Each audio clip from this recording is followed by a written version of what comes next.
এই বাংলাদেশের প্রথম স্বৈরাচার ছিল শেখ মুজিব। এই কথাটা বলতে অনেকে দ্বিধান্বিত হয়ে পড়ে এখনো। ভোট চুরি বাংলাদেশের শেখ হাসিনা প্রথম করে নাই। 1973 সালে 7 মার্চের ইলেকশনে ভোট চুরি হয়।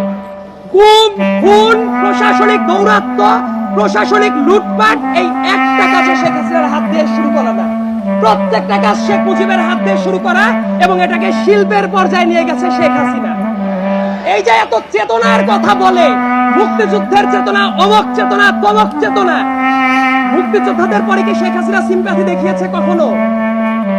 কখনো দেখায় নাই। তার কারণ আপনাদের মনে থাকার কথা, এই ঢাকার মেয়র ছিল সাদেক হোসেন খোকা সাহেব, একজন গেরিলা যোদ্ধা যার রক্তের উপর দিয়ে বাংলাদেশ স্বাধীন হয়েছে। সেই সাদেক হোসেন খোকাকে স্বাধীন বাংলাদেশে এসে মরার সুযোগ দেয় নাই ওই স্বৈরাচারী শেখ হাসিনা। তার আশেপাশে যত মানুষ থাকতো প্রত্যেকটা মানুষ লুটপাটের অংশীদার ছিল, এবং যত ব্যবসায়ী, যত সংবাদ মাধ্যমের যারা কর্মী ছিল, যত আদালত, একটা ব্যাপার নিয়ে কথা বলতে খুবই আক্ষেপ হয়, আমি আইনের ছাত্র, যে মঞ্চে দাঁড়িয়ে আমরা কথা বলছি, আমাদের হাতের বাম সাইডে যে আদালতটা আছে বাংলাদেশের ভেতরে পবিত্রতম জায়গা হিসেবে চিন্তা করা যেত, কিন্তু ওই আদালতের মাধ্যমে কত নিরীহ মানুষের রক্ত কেড়ে নিয়েছে শেখ হাসিনা, তার কোনো ইয়ত্তা নাই। এবং বাংলাদেশে মাঝে মাঝে বলা হয় না যে এদের অবিচারের মাত্রাটা কেমন?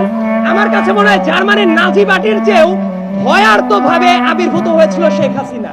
এবং সামনের দিনে আমাদের একটা চ্যালেঞ্জ আছে যে জাতিগত ভাবে আমরা ঐক্যটা ধরে রাখতে পারি কিনা। তবে এই জায়গায় এসে আমি একটা ব্যাপার সুনিশ্চিত, সামনে বাংলাদেশে এক থাকবে।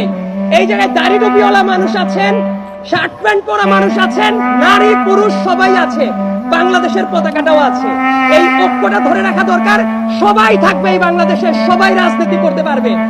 শুধুমাত্র শেখ হাসিনা এবং তার সাঙ্গপাঙ্গরা এই বাংলাদেশে আর পুনর্বাসিত হতে পারবে না।